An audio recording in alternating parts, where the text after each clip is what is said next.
네, 안녕하십니까. 진정 배우를 꿈꾸는 사람들의 멘토 K액팅입니다.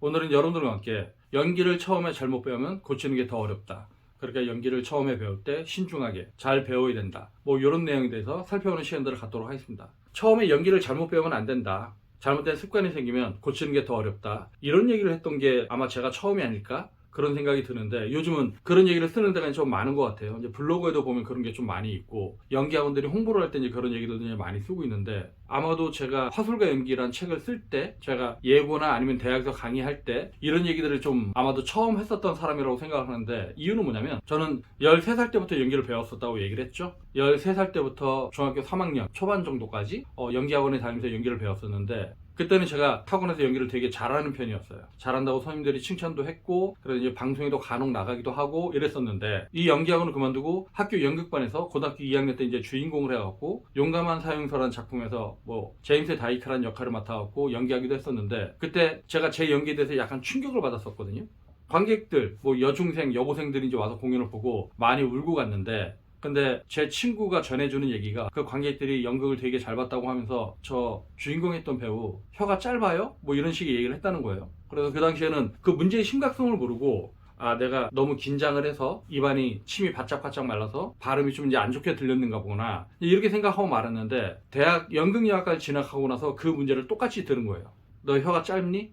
근데 저는 이제 그 충격을 받고 저희 어머니한테 엄마 제가 혀가 짧아요? 그랬더니 아니 너 혀 안 짧은데? 나중에 이제 좀 더 전문적으로 엄마 저 발음이 안 좋아요? 너 발음 안 좋지 않은데? 근데 이게 시간이 가면 갈수록 발음이 점점 안 좋아지고 있었나 봐요. 저는 그때 몰랐죠. 근데 혀 짧다 이런 지적을 듣고 그러면 그걸 고치려면 어떻게 해요? 라고 이제 물어보면은 그냥 발음 연습 많이 해. 책 소리 크게 내서 읽어. 이런 식의 이제 코멘트들을 받고 그랬는데 근데 하면 할수록 점점 더 안 좋아지는 거죠. 그러면 이제 대학교 2학년 때 모 교수님께서 저한테 네가 시옷자 발음이 안 좋네.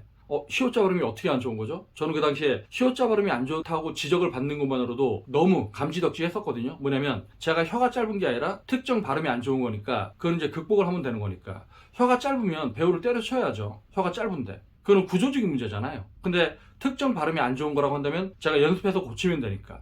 근데 그 당시에 시옷자 발음이 안 좋네. 시옷자 발음이 어떻게 안 좋은가요? 했더니 너는 발음을 할 때 시옷자 발음을 할 때 윗니와 아랫니 사이에 혀가 들어갔다 나온다. 그러니까 사 이런 식이 되는 거죠. 사랑해 스스로 이런 식이 되는 거죠. 그러니까 이렇게 발음을 하니까 혀 짧은 소리처럼 이제 들리는 거예요. 그래서 그럼 그걸 고치려면 어떻게 해야 되나요? 했더니 앞으로 사, 세, 시, 소, 수 이런 연습을 많이 해라. 그러니까 밑도 끝도 없이 이제 그렇게 얘기를 듣고 그 연습을 이제 죽으라고 했죠. 근데 이제 저한테 이제 이런 문제가 있다 보니까 이런 것들을 극복하기 위해서 평생을 엄청난 고통 속에 살았단 말이죠. 그러니까 대학을 졸업하고서도 그 문제는 극복이 안 됐어요. 그리고 대학로에 나와서 배우 활동을 하는데도 그 발음에 대한 강박관념은 계속 작동을 했고 그래서 왜 이런 문제가 생겼을까 이제 생각해보니까 내가 어렸을 때 연기를 되게 잘못 배웠었구나. 그 당시에 선생님들을 원망하는 게 아니라 그 당시에 선생님들도 뭐 그런 걸 이제 아셨겠어요. 이제 모르셨겠지. 모르니까 그렇게 가르쳤을 텐데 어쨌든 분노, 절규, 공포 이런 굉장히 격한 에너지의 대사들을 꼬맹이 때부터 이제 했었는데 그러니까 제 깐에는 선생님들이 원하는 어떤 감정을 표현하기 위해서 아저씨 살려주세요! 이런 식으로 했단 말이죠. 이렇게. 근데 저는 이제 비명을 되게 잘 지르고 감정 표현을 잘한다고 선생님들한테 이래 칭찬을 받았는데 이때 벌어진 문제가 뭐냐면 호흡에 대한 준비도 없이 발성이 뭔지도 모르고 마구 지르다 보니까 구강 안쪽이 협착이 됐던 거죠. 구강 안쪽이 협착이 되니까 혀가 놓을 공간이 없고 혀가 놓을 공간이 없다 보니까 윗니와 아랫니 사이로 발음이 튀어나오기 시작했던 게 아닐까라고 제가 이제 혼자 제가 연기를 가르치는 사람으로서 제 어렸을 때를 역추적해보는 거예요. 그래서 그렇게 연기를 잘못 배우다 보니까 저는 이 발음에 대한 문제로 30대 중반까지도 엄청난 컴플렉스에 시달렸었는데 지금이야 이제 시간이 지나고 그런 발음적인 문제가 극복돼서 여러분들이 그런 걸 잘 모르겠지만 아마도 40대 초반 중반까지도 저는 이 발음에 대한 컴플렉스에 되게 시달렸었거든요. 그래서 연기를 처음 잘못 배우면 이 사람의 인생이 얼마나 황폐해질 수 있는지 그러니까 저는 정말로 좋은 배우가 되고 싶었었는데 좋은 배우가 되긴커녕 이 발음에 대한 문제로 계속 걸렸었으니까 그래서 처음 연기를 배울 때 좀 잘 배워야 된다. 그리고 제가 중학교 1학년 때 공연이라고 하는 걸 처음 해봤어요. 그러니까 그 당시에 세종문화회관 별관 올리버 트위스트라고 하는 공연을 했었는데 거기서 대사가 이런 거였어요. 넌 도시아이가 아닌데? 난 이 다음에 어른이 되면 형사님이 될 거다? 넌? 이런 대사가 있는데 이걸 어떻게 될지 모르겠는 거예요. 비명 지르고 절규하고 이런 것들은 좀 하겠는데 일상적인 대사니까. 근데 저하고 더블 캐스팅을 했었던 친구가 있는데 그 친구가 넌 도시아이 아닌데? 난 이 다음에 어른 되면 형사님이 될 거야. 넌? 하고 턱 들고 이렇게 하는데 그게 너무 매력있어 보이는 거예요. 저는 이 대사를 갖다가 제가 어떻게 소화할 수 있는 방법이 없으니까 걔를 따라했죠. 넌 도시아이 아닌데? 난 이 다음에 어른 되면 형사님이 될 거야. 넌. 이렇게 되니까 어떻게 돼요? 나중에 이제 다른 일상적인 대사를 할 때 약간 그런 식의 톤을 가져가죠. 어떻게 생각하면 성웃죠.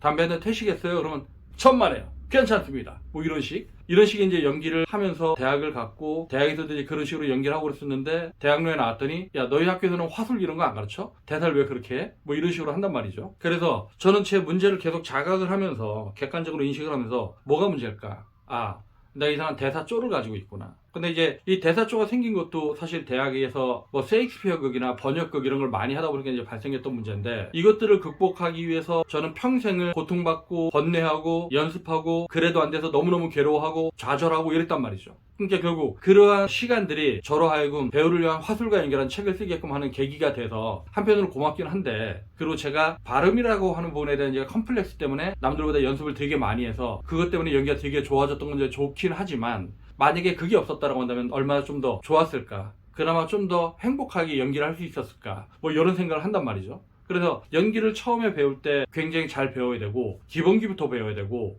뭐 호흡의 원리, 발성의 원리, 울림의 원리, 발음의 원리, 화술의 원리, 걷는 거, 동작하는 거, 대상을 쳐다보는 거, 내가 숨 쉬는 거, 오감을 내가 느끼는 거, 내가 걷고 보고 말하고 숨 쉬고 이 모든 것들, 이런 가장 기본적인 것들부터 올바르게 배워야지 내가 배우러 커나가는데 혼란을 겪지 않을 수 있는데, 이런 것들이 잘못되어 있으면 그걸 고치는 게 더 어렵단 말이죠. 이걸 고치는 게 왜 어렵냐면, 여러분들이 어쨌든 어떤 방식으로 연기를 계속 하잖아요.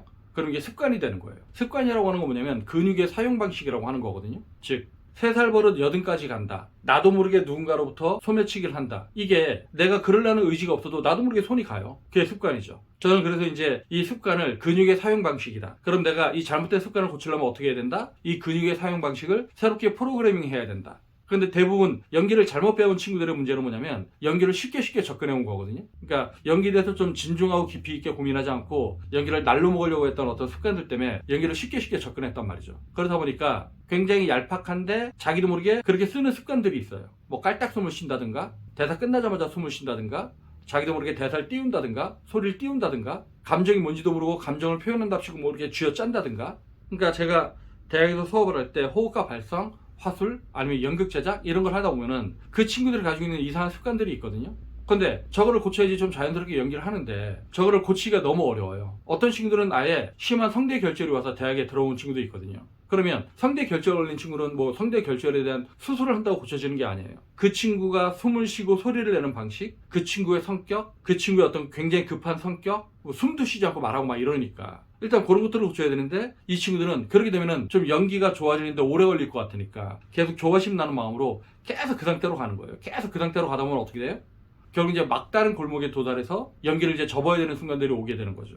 근데 웃긴 건 연기를 처음에 잘못 배우면 그걸 고치는 게 더 어려우니까 연기를 처음에 잘 배워야 된다라고 홍보하는 어떤 학원이나 블로그 이런 글들을 보면 아마도 제가 개인적으로 판단하기엔 거기에 있는 사람들도 연기를 되게 이상하게 가르치고 있을 거예요. 근데 그냥 그걸 어디서 들었었기 때문에 자기들이 이제 써먹는 거죠. 아이들을 꼬시는 용으로. 근데 연기가 기본기가 중요하다, 기본기에 충실하게 해야 된다라고 얘기들을 하지만 연기의 기본이 뭔지도 모르고 연기의 기본기를 갖추게 하는 방법도 모르고 그 기본기가 왜 중요한지도 모르고 그 기본기를 갖추기 위해서 얘네들이 어떤 훈련을 해야 되는지도 모르고, 그러기 위해선 연기에 대한 개념을 내가 어떻게 올바르게 설정하고 거기에 접근해야 되는지 이런 것들도 이제 잘 모르거든요. 근데 연기를 기본기부터 가르친다라고 하는 건 뭐냐면 연기에 대한 기본적인 원칙, 근본적인 개념, 여기부터 이제 정립을 해야지 연기에 나쁜 습관이 생기지가 않을 수가 있는데, 근데 요즘은 연기를 처음에 배울 때 좀 조심해야 된다라고 하는 말 자체도 그냥 상업적인 용도로 써버리니까, 그래서 제가 너무 개탄스럽고 안타깝고 속이 상하죠. 그런 식의 용어를 썼던 게 아마도 20여 년 전, 25년 전쯤에 아니면 30년 전쯤에 저의 모습이었던 것 같은데, 그런 것조차도 이제 사람들을 통해서 누군가가 다른 사람한테 얘기하고 그 사람은 또 다른 사람한테 얘기하고 그냥 막 돌고 돌아서 그냥 아무나 쓰는 말이 돼버렸으니까. 근데 좀 정말로 연기 교육은 제가 잘못된 연기 교육으로 가장 큰 피해를 받았던 사람이기 때문에 정말로 신중하게 접근할 필요가 있어요. 그러니까 돈도 많이 들고 무수히 많은 시간도 투자했고 많은 노력을 기울였는데 그게 나한테 도움이 되는 게 아니라 오히려 그게 나한테 장애물이 되는 경우가 많이 있으니까. 그래서 여러분들이 연기에 접근할 때요, 막 조바심을 내고 연기에 접근하지 말라고 하는 건 뭐냐면, 음식을 급하게 먹으면 체하잖아요. 그러니까 내가 음식을 먹는다고 하는 건 내가 그걸 먹고 에너지를 보충하고자 하는 건데 음식을 급하게 먹으면 체합니다. 즉 순리에 맞지 않는 어떤 결과를 바라면, 그렇게 조바심을 내면 어쩌면 정말로 좋은 배우가 될 수 있었던 친구들조차도 돌이킬 수 없는, 그거를 교정하려면 지금까지 투자했던 시간보다 몇 배 이상의 시간을 투자해야 되는 고통스러운 결과가 될 수도 있으니까요. 네, 오늘은 연기를 처음 배울 때 제대로 배워야 된다, 잘못 연기를 배우면 그걸 고치는데 더 많은 시간이 걸린다, 뭐 이런 내용을 갖고 살펴보는 시간들을 가졌는데, 처음에 여러분들이 연기를 정말로 기본기부터 탄탄하게, 호흡과 발성이 왜 필요한지, 말이란 무엇인지, 왜 대사는 혼자 일방적으로 하면 안 되는지, 연기란 무엇인지, 배우란 무엇인지, 배우는 누구를 위해서 연기를 하는지, 그래서 여러분들이 이런 내용을 좀 참고해서 연기를 너무 쉽게 접근하려고 그러지 말고 좀 진중하게, 시간이 조금 더 걸리더라도 여러분들이 정말로 제대로 된 배우가 될 수 있게끔 그런 올바른 접근 방식을 갖기를 바라면서 오늘 동영상은 여기서 마치도록 하겠습니다. 그러면 다음 동영상 볼 때까지 안녕!